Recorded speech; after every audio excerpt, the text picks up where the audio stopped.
So, as I mentioned, so we'll be monitoring performance with SpeedCurve and WebPageTest, WPT. I guess you guys know who I am by now. So what we'll be covering, as we had mentioned during the first meeting as well, is lab tests or synthetic tests and real user metrics, which we're collecting through SpeedCurve also. You can also get them from Google Analytics, and we have recently set up Crux dashboards for Chrome User Experience Report. We'll start with the lab tests. Now, the lab tests, there are three parts which we've got set up on the current sports application. This is continuous monitoring of the application performance, monitoring following each deployment, and the ability to run an ad hoc test whenever we want to check something at a specific period in time. Now, once you would have access, you should be able to go to this link. I will open this over here. And over here, this is the SpeedCurve setup which we have for Tipico. These are the different sites which we have running. The regions in which we are running these tests. Obviously, try to get tests which are as similar as possible to your users. The different browsers. You can add more or change configurations or change speed if you need. The different time slots possible to run the tests. Not all tests are running at these times, but these are the possible time slots which you have as options. How many tests on each URL? So we're setting 5 tests. It's suggested to use an odd number so that you can have, so when there's a median, we're using a median to compare. The median will be a real test. So in this case, the third one out of 5. If we want to set up alerts or email or webhook, which we have set up on a channel on Slack at the moment. Notes are deployment notes, which I will go through later on. Any custom metrics which we have. So in our case on the sports, we've got these custom metrics over here. Not all of them are equally important. But these are the ones which we have set up, and some of these are for real users and some of these are for synthetic tests, for lab tests. We're grouping requests to this domain as a first party because it isn't a third party. This is this is required for the banner in our case. And then we've got a number of third-party requests which are grouped together, and by grouping them together we can compare. So if there are a number of requests for the same third party, we can compare them together. And finally, Lux settings, which is our Lux budget, how many page views we've got. This is at the moment 5 million set up. We might need to increase this once we go on the mobile. A sample rate of 70%, so this is used to keep within budget, so that 100% we're recording all page views, 70% we record 70% of them. And some other variables, which some, in this case, I'm going to go through it, we are overriding it, and some other variables which are not really relevant for this meeting. So if we're going to set up a new test, I have set up a site over here for training. This is the one which we'll be using, but let's pretend we're going to set up a new site. Site name, this could be anything which you want, so training 2. Site type, it's not important, but it helps to categorize them. Industry or category, I guess they are using this for some form of analytics on their end. You could leave this blank. The URL which you want to test, so let's say we want to test this page, a label so that we can recognize this later. And over here are the settings which we saw before. So we're looking at sports desktop, so we want to test it only on Chrome. In Germany, because this is a German site, and we'll be testing it at 4 p.m. daily. If we leave this unticked, then all tests will be run manually, so there's no periodic testing of the site. And Lux is the real user metrics which we'll be using, and If we need to set this up, we just check this checkbox and we add it to the domain. So I won't create the site itself because I'll use the one which we already have set up, since I have run the tests and they take some time. But this is the test. This is the site which we'll be using. And we'll start with our first test. So I'm using the staging environment. This is because it is easier to log in to the staging environment. To log into the production environment, we might need to set up some rules on the load balancer. But on the staging environment, we're able to log in, and this would be relevant especially for you guys working with the authenticated pages. And we just set up this URL, and we gave it the name home1. So that is what we have done so far. Let's go back to presentation. Okay. So I have run a test already. It should work by following this link. I'll be sending the slides as well, so you can follow everything. And this is as if we have run exactly this step. So I will go out from here, test now, and test our training site. And I run it this way. Note and detail are used in case we want to have some specific mark on our timeline so we can recognize this test in greater detail. In this case, I left them both blank. And these are the test results. So once you run a test, after the test has completed, you will end up on a page which looks something like this. You've got the lighthouse tests. You've got a timeline of how it looks. You will notice that this keeps running even if the page seemingly has finished loading. The waterfall, breakdown of CPU usage, a new feature which was added recently, which is used to measure CLS, cumulative layout shift. So it is marking which sections are moving, so this is helpful in debugging. A breakdown of the footprint of what is being downloaded, and details about the test itself. Now, most of the time, I end up going on to WebPageTest directly, so I'm using the test through SpeedCurve, and then I will go straight to WebPageTest because it gives, I think, more detail of the test itself. WebPageTest, over here, similar, some high-level metrics and some rankings that give you an overview of how it went. A detail of some metrics which are being measured, similar to the ones which we saw on SpeedCurve. And most of the time I end up selecting the median, so in this case it was run for the median test, and looking at the waterfall over here.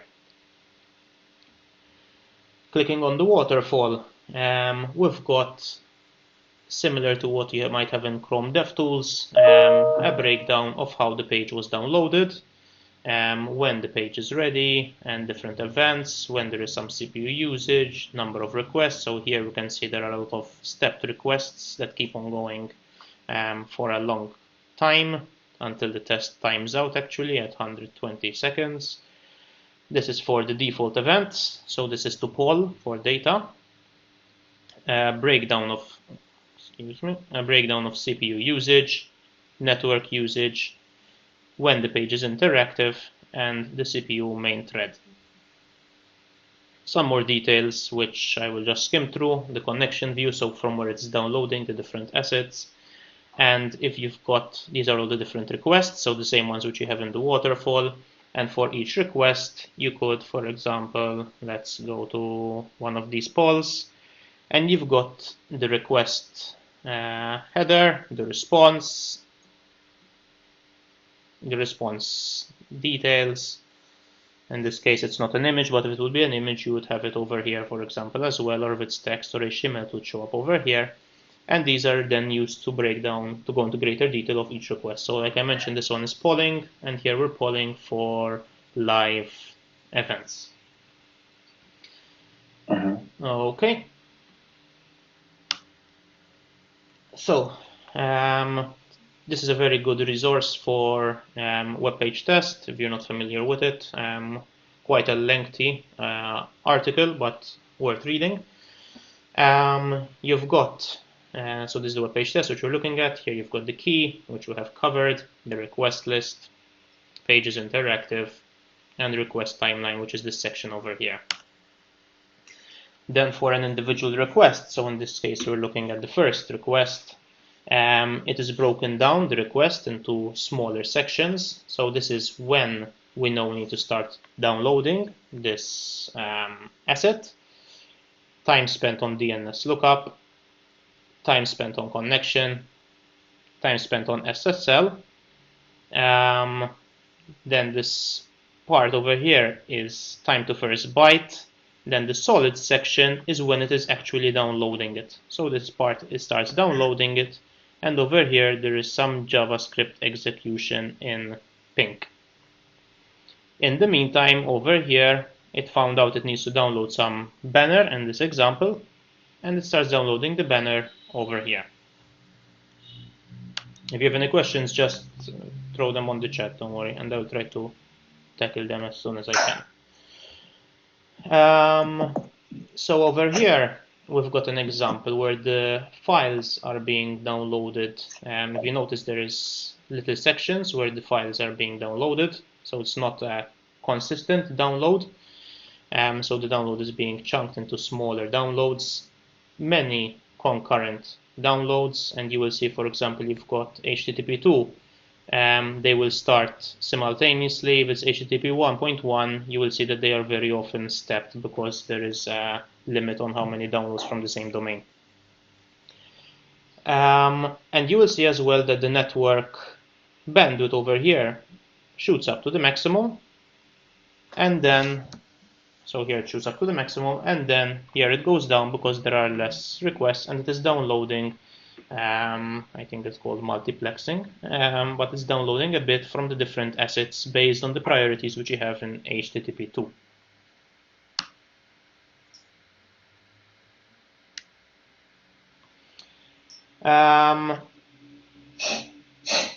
From WebPageTest, I will go back to WebPageTest to. So from WebPageTest, apart from this waterfall over here, we're able to go to the timeline, which you could get from clicking Film Strip View over here.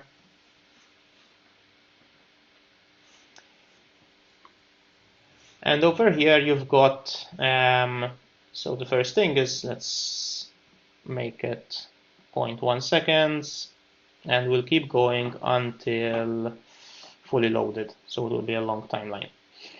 And what you will see is that when you are scrolling over here, you've got on the waterfall down here, you've got a vertical line marking where we are. So this is the same as this line which we have over here on the left. So you could see what is being downloaded at which point in time. And from here you can create a video, which is useful for marketing and showing to your boss. Also on this timeline page, you are able to compare multiple test results. So if I would get a test result, you would see that it has a key over here. The interface isn't very friendly, but you've got the key over here. I think we should just be able to make a comma over here. I'm not sure it will let me run it twice with the same. Yeah, and we've got two tests side by side. In this case, it's the same test, so they're going to be identical. And also, when you create the video, it will create the video with both tests compared to each other, which again is useful for demonstration, to compare one page to another or one website to another. Okay, so present.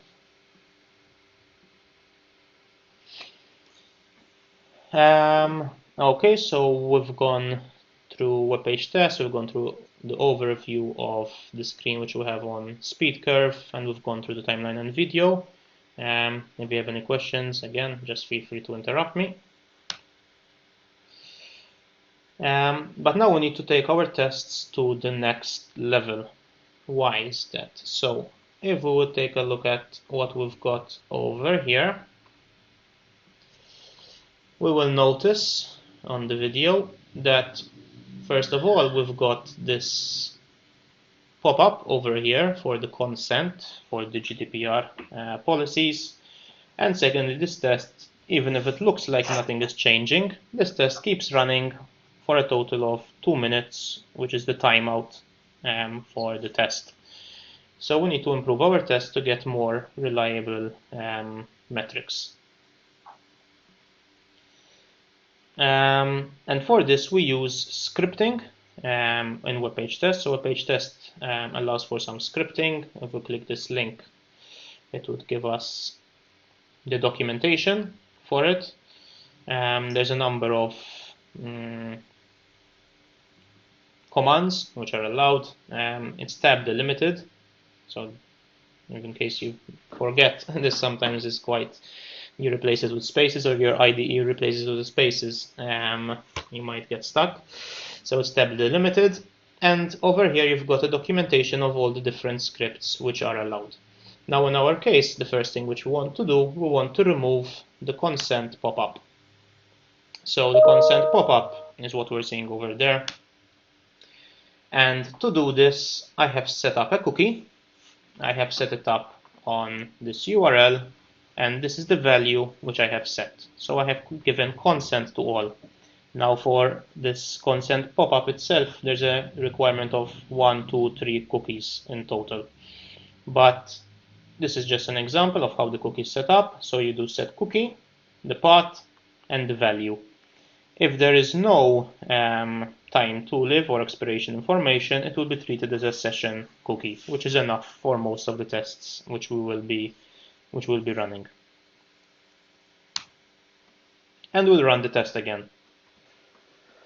So before we go to the test, so Paul was asking, so the idle time, gray color we saw on the pie charts, are shown because the test actually finishes before 2 minutes. Yes, so the CPU is idle. There's a request every 4 seconds on the poll, and every 4 seconds you will see that there's a spike in CPU usage, and then it goes quiet again, and another spike. So that is why most of the time it is idle. It could be obviously different sites might have a different reason why they are idle, but usually on the load it is quite busy because you want to get the requests, the network requests, and the CPU as busy as possible, sort of, to shorten the time. But sometimes you end up in cases where it's quiet in the beginning until it's downloading some assets, and then CPU usage goes up because it's parsing JavaScript, and then goes back down. But in this case, it's because of the polling. Just a small side note on the polling. It might be the case that in the future we won't have any more polling, since it will become a webhook. So yes. When that happens, we'll need to run the test. We'll need to run the test again, see how it changes using WebSockets. I'm not very sure actually how it would change. I'm not sure if we use WebSockets for the balance or not even. No, not even. It doesn't support it, but we're suggesting for the new owners of the service to apply such a facility. Okay. Yeah. So in that case, I would need to run the test and see actually how it behaves. So at the moment we have found a way around the polling, but we'd probably need to do something similar for the WebSockets, because the connection will remain open. So possibly the test would keep running until the timeout. But I'm not sure. But we'll see it later. Yeah. I don't want to derail your presentation. No problem. We'll have to just run the test once we can. So we were looking at removing the pop-up.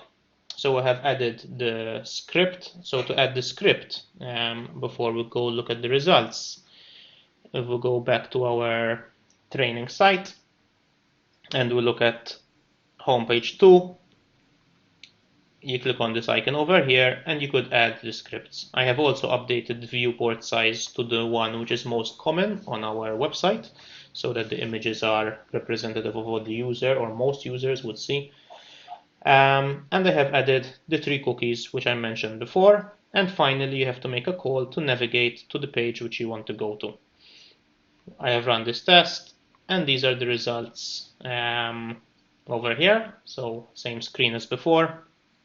And what we'll see in the images is that the consent pop-up has gone, and as a result the metrics might have changed. In this case I know that Evidon, the pop-up is quite heavy on the CPU usage, so it does slow down the load time.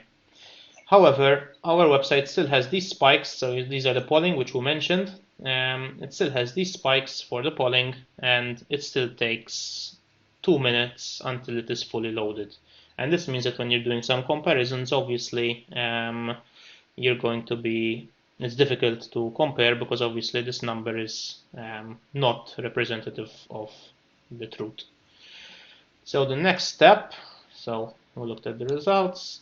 So the next step is to remove the polling. Now to remove the polling, it's a crude solution. We have added a cookie, no poll equals 1.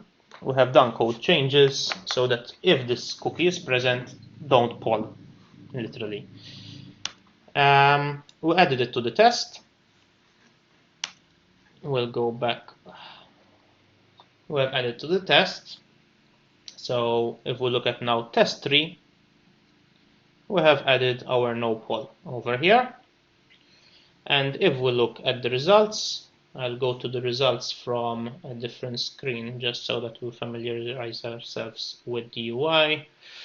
So homepage, these are the different pages I have set up. This is the third version of the homepage test. So here I went from synthetic, deploy, which is where the tests, each individual test will show, and over here with the different URL labels, and in this case we're looking at URL home 3. And then over here on the left you have, in this case I ran 3 tests on the same date, but if we had added a note, we would see the note appear over here so that we can recognize our tests. In my case it was not important, and we're comparing before and after. So here we're comparing the same page with the same script, so there's going to be little or no changes. We'll go to the test results and we can see that, I hope, our fully loaded is now still a high 12 seconds, but it's not 120. So now our test, we're no longer doing the polling that we were doing before, and our test starts to become a bit more accurate. Next thing which we wanted to test is that most of our users on the website are actually repeat visitors. Now to test for a repeat visitor, we would have to do similarly some scripting. In this case, so first we do log data 0 so that it is not logged as part of our test. So anything under log data 0 is not included. We need to set log data 1, which we do over here, to start measuring. If we had not set the log data 0, what we're doing, we're navigating to the web page, we're clearing the content of it, but it would be enough to download all the data, clearing the content from it, sleeping 2 seconds, and then restarting our recording, and then going to the same page again. But what this means is that anything which could have been cached would have been cached at this stage because of this request over here. So our next request will have the data already cached. We'll go to our results again. So now we're on home 4, and this is for a repeat visitor. So this is the load time for a repeat visitor. If we go to WebPageTest, I expect that we'll be downloading. We'll go to our median, around 5. So over here we should be downloading much less content, and from over here we can go to content breakdown. I'll go for our first test.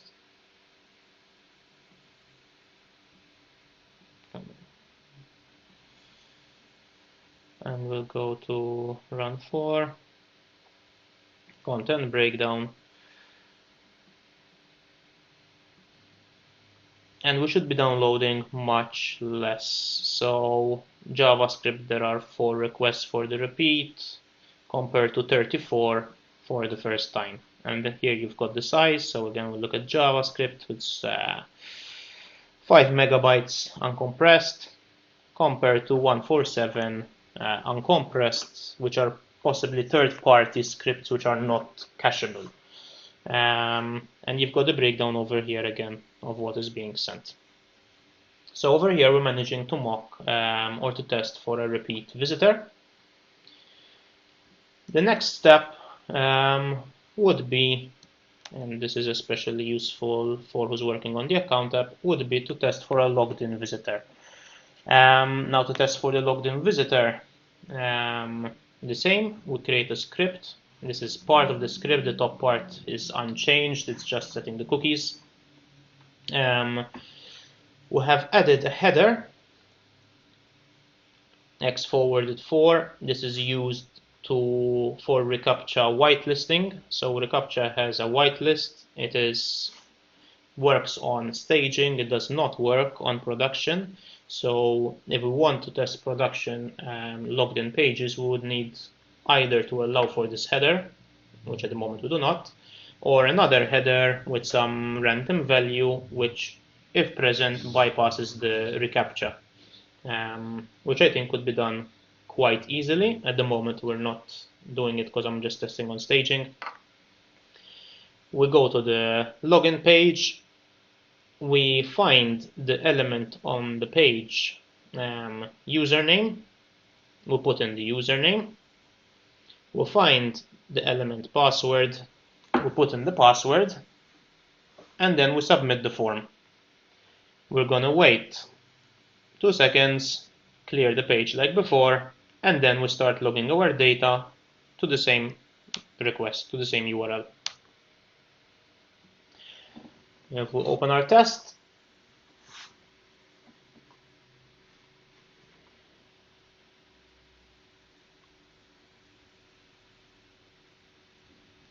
so this one did not log in. Probably I did not have a long enough timeout. So in this case here, if you could tell from the screenshot, this is a logged out user. So what possibly happened is that I tried to set values to the form before the form has loaded. In fact, I had increased these to 5 seconds instead of 2, and I should have a test already with this working. So let's go to the most recent one, most recent on top. Yes, so this one is logged in.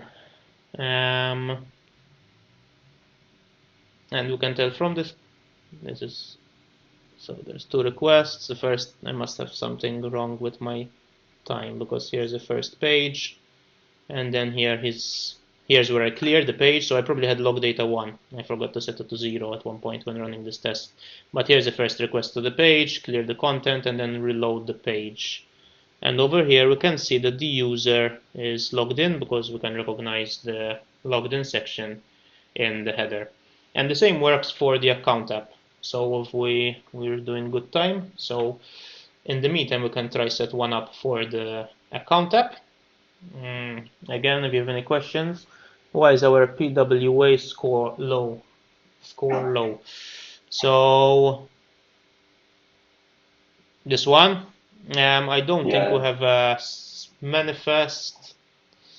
We don't pay much attention to it. Remember, this is the desktop site, and while PWA works for desktop, we're not paying much attention to it. So there's no start URL, there's no orientation. I think as well it might be a requirement, but we're not paying attention to it actually. Sorry? Thank you.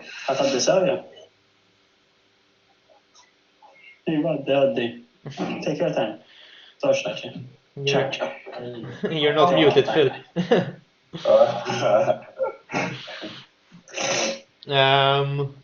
So let's try set one up for the account app, and while it's running we can continue, and then we'll come back to it. So we'll create a new URL. Now I think this is called account.staging. I would like to check. Yes, correct. Correct, yeah. So I'll be using this username and password. Okay, so I'll get them from here. I'll just. Sorry. I think it's only me. So here we're setting the viewport size. Let's see if I can make this bigger. Yeah. So we're setting the viewport size, setting the cookies for the consent because they show up even on the account app. So these I don't need because I'm not going to the sports app. We don't have polling on the account app, or at least there's no poll implemented. We'll use the same whitelisted IP address. We'll navigate to the login page, find the field username, find the field password. Now to find the fields, obviously I just inspected element and got the names, and the same for the name of the form. Sleep for 5 seconds, clear the content, start recording, and go to account app. And let's see what we've got. So I'll save it. So now we should have a new page once the tests have completed. Training, and we'll call this account app test. And we should be able to get a test on this. The tests will be running. There's a total of 6 pages, 5 tests each, so it might take a little bit of time. So in the meantime, we'll continue and then we'll come back to it. If I forget, please remind me. So we'll cover these two areas. So we set up a new website, we set up a new web page, and we saw how we could interpret the results and how we could understand them and improve them. The next step is to set up the monitoring. Now, monitoring on SpeedCurve, we are using, we've got dashboards, so these are different dashboards based on the different sites or different things which I'm looking at monitoring. We'll look at the Web Vitals for desktop for now. So we created a new dashboard and we just add charts using this interface over here and the measurements we want to measure. So let's say we want to measure page first render complete, 75th percentile, and which site. Let's go for our training site. Which page? So here you've got the pages which are synthetic and Lux only, and the synthetic only. So let's look at the logged in page as our example. We only care about Chrome. There's no need to filter by domain because this is already running only on this, but we might want to filter in case we're measuring real user metrics. Can we add user agent for mobile view? Yes, you can add user agent. In fact, one of the websites, the US websites, is dependent on the user agent to run. Otherwise, you'd have a blocked screen. So we set up a user agent and it works similarly through the scripting which we saw earlier. So it is documented, set user agent. Yeah, and you've got it over here.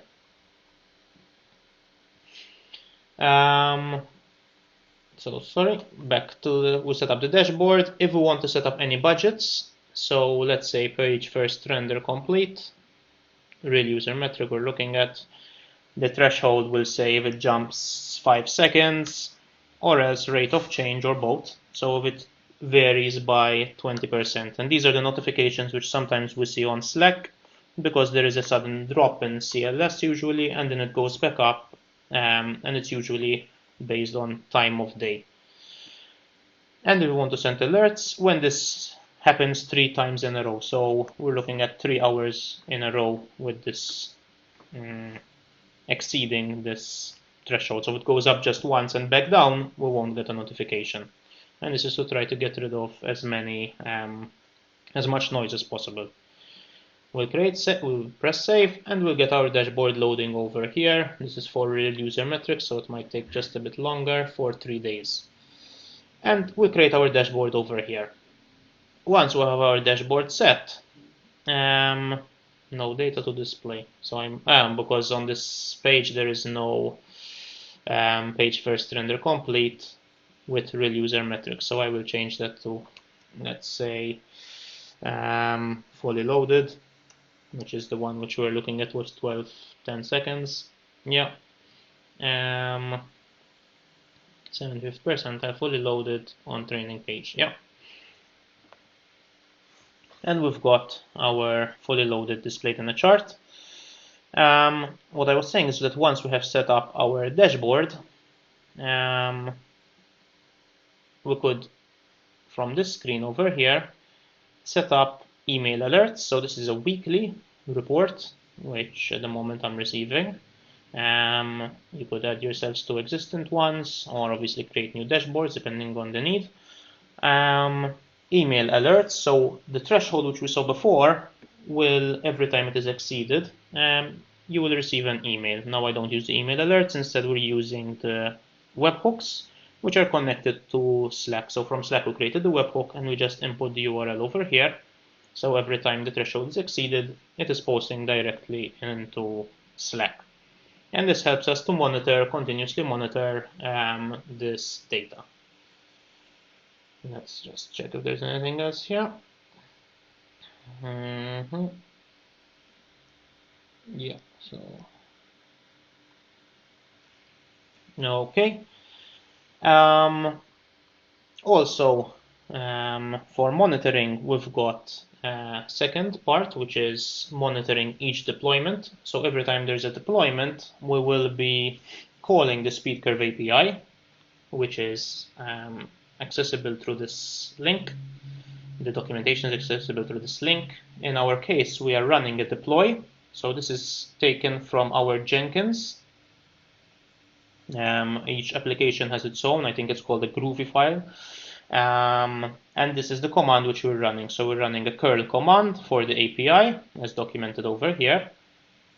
And then we've got to pass some parameters. So these are taken from Jenkins. They're stored in some variable format. I'm not really familiar with the setup in Jenkins, but this is the key which is coming from SpeedCurve. It is a secret.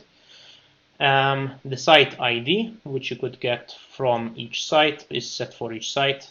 And the artifact ID, which is also coming from Jenkins, and in our case, it is a timestamp or the version plus timestamp of each deployment. So if we go back, before we jump to this one, before we go back, we look at the deploys for the not training site. So the training site doesn't have continuous deployment set up. But if we look at the sports website,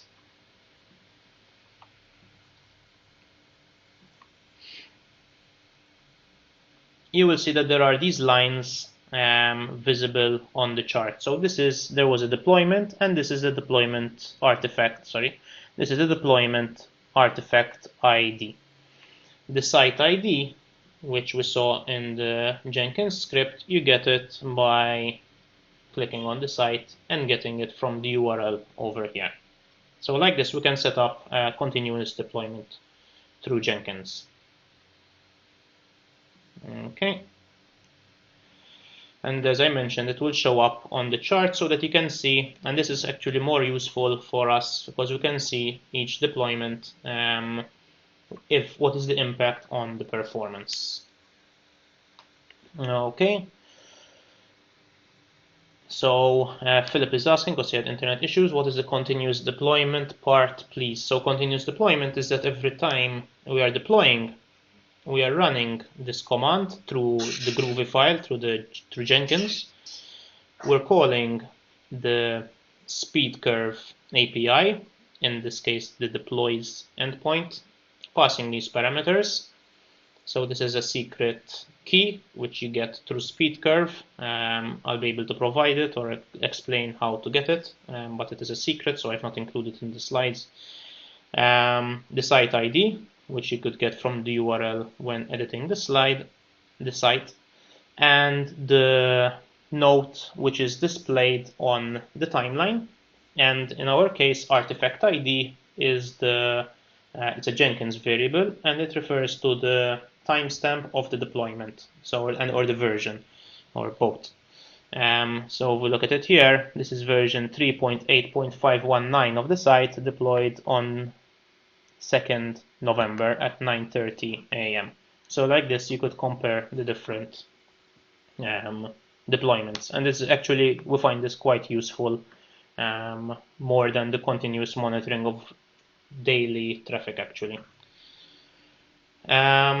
All right, before we jump to real user metrics, our tests have completed for the account page. Let's hope it worked. You've got a new account page over here as a URL label. Account app test. Yes. And over here, we've got the test set up for the account app. All these URLs are public, so even the script. So if you want to copy from these scripts once you're setting it up, you can take them from here. And over here, we're loading this, I think is the first page of the account app once you are logged in. And you've got the same waterfall over here and the same web page test results, etc. Now, what you need to keep in mind for a logged in user is that it will always be similar to a repeat user, because obviously you cannot clear the cache for a logged in user. So at least how it is set up at the moment is that everything is already cached. So it will obviously be a bit faster than a first load for logged in pages. Okay, so that covers the synthetic test or the lab tests. Real user metrics. So real user metrics on SpeedCurve, they're referred to as LUX. Not sure what that means, but LUX. And through this, we're able to get metrics of the real users on the site, similar to what you get from Chrome, from Crux dashboard. And for example, here we're looking at this one is the page views. So the page views, they have this pattern, and here they're dropping. This is in the middle of the night, so they are dropping down to 1,000 visitors or 1,000 page views, and then they peak during the day, early afternoon it seems like, and we've got this pattern every day. And the same for any other metrics, whether they are custom metrics or page load, start render, etc. They will be also for the real user, so taken through their browser. Now to set this up, it's quite simple. We have done it for 2 websites already. It can be set up for the next one. One thing to keep in mind is that there's a budget in terms of how many page views we can track. So all teams should make sure that between them that they are tracking, that they are not exceeding the budget, or that one page is not, or one site is not taking a disproportionate amount of the budget. We need to add a script. The script is added in the head as early as possible, similar to what we do with Google Tag Manager or Google Analytics. And we add the domain inside SpeedCurve, and it starts to track this information. Now, similar to the lab tests, once you start tracking information, you start to get maybe a bit of noise or a bit of data which is unusable at first. So the first thing which we did was group similar pages together by using a label. So by default, SpeedCurve will use the window title as the label. Now, this can be changed through CMS or through translations, or it can be the same for many pages. So what we did instead, on each page, we categorize them by adding this little script over here, and any page which has this label will be grouped as home. And this means that when we're looking at the drop-downs, we've got the pages grouped together. So let's say the selections page would cover the Bundesliga, the Premier League, whether you have 1 selection or 2 selections. So these would all be grouped under selections. And this is better because otherwise your data is very fragmented, because let's say Premier League, there was not so much traffic, but a lot of traffic to Bundesliga. So we try to join them together. But and then recommended and today, because they have different endpoints and different, we expect them to take differently to the selections, we have taken them out and put them as separate pages. Paolo's asking, do we add this slug script to the rethink apps or somewhere else? We add it to inside the code, so inside the head of the index file, index.html or index.ejs in our case. So we add it straight to our file, and it is added on too. So if you want to take a look at how it is being done, you could take a look at Sports Desktop or Sports Mobile. All right. I'm gonna add it to payments. Yes, you can just copy paste as it is, I think. Thank you. You're welcome. Also, what we found useful is setting up custom metrics using the user timing API. So we had this question like, what should we be looking at? Should we be looking at the start render, the page load? I mean, they're all important and they will give a different picture of the load time. But what we have added one called page first render complete. Not sure if every application would require something similar, but in our case it was useful, especially since the JavaScript and the client side does a lot of the work and there's little server-side rendering. If there was a lot of server-side rendering, then this might not have been as important. But in this case, for example, we've got three timelines, so three screenshots from the timeline. And what is render complete? When is the render complete in our case? Is it the first screenshot? Is it the second one or the third one? And we decided with the product that we care about the second one. So the second one, render complete, is when we've got the program section, the program module, and the navigation loaded on the home page. Now the challenge is that the home page or every page doesn't know what modules will be placed in it. So we cannot hard code and say it is ready when program and navigation are ready, because on the live page, as an example, there is no navigation. So this would change. So what we did was set up this page first render complete, and it is through, we have added on the components which we want to include as critical for our render complete.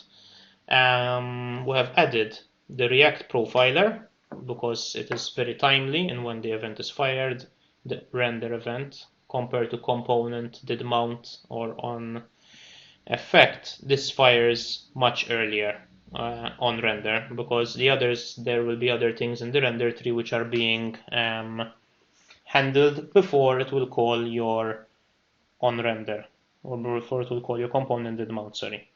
So on render is called after render, immediately after render. And what we have done, we have added a render complete mark using the user timing API. And then what we do finally is that we measure, so our page first render complete from undefined, so z, which would translate to 0 in terms of timing, to the render complete mark. So the render complete mark over here.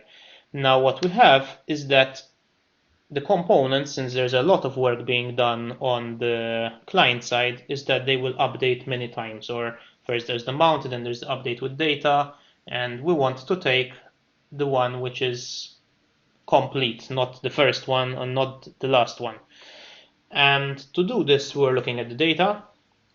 We're still fine-tuning this, but what you can see is that here we've got many marks firing after one another. So here we're talking about 1 millisecond, and 40 milliseconds. So here there's a very short time between each one, and this is probably because some data is being fetched from Redux or an API response has come in, and we're updating different things on the component. But where there's the green line, there's a 4 seconds, approximately 4 seconds gap until the next mark. And this is because of the polling. So at this point, at 1672, the page has finished rendering, and we have tested this manually actually to try to find when is the best time. But after 4 seconds, if you wait 4 seconds, more performance marks are going to come in. So you don't want to take this one, and you don't want to take this one either. So we're taking this one, which is the last one until there's a large gap of time. And this is something which we're still improving, because we have found some pages where if the API response would exceed 3 seconds, or between 3 to 4 seconds, and there are pages which have a slow API response time, in these cases, our metric is coming incorrect because it assumes that that large 4-second gap is because of polling, but it is actually the first chunk of data. So this is something which we're still fine-tuning, but at the moment it works well on almost all pages, and we're managing to track this value over here. Like I said, each page might have a different implementation of how the render complete is, but for us it is probably our most useful metric for tracking the page performance. Another custom metric which we have added together with the help of the analytics team through Google Analytics, I think, or through Google Tag Manager actually, we're tracking the bet value. So this allows us to answer, is there a correlation between the render complete, page first render complete, which is this metric which we're just looking at, and the bet value. And according to this trend line, this is again something which we are still improving, because these are things which we see mostly once they are on the production environment, when we have real users and large numbers of real users. We can see that there's a negative correlation between the average bet value and the page first render. So in theory, the slower the website is, the less money we are making. That's it.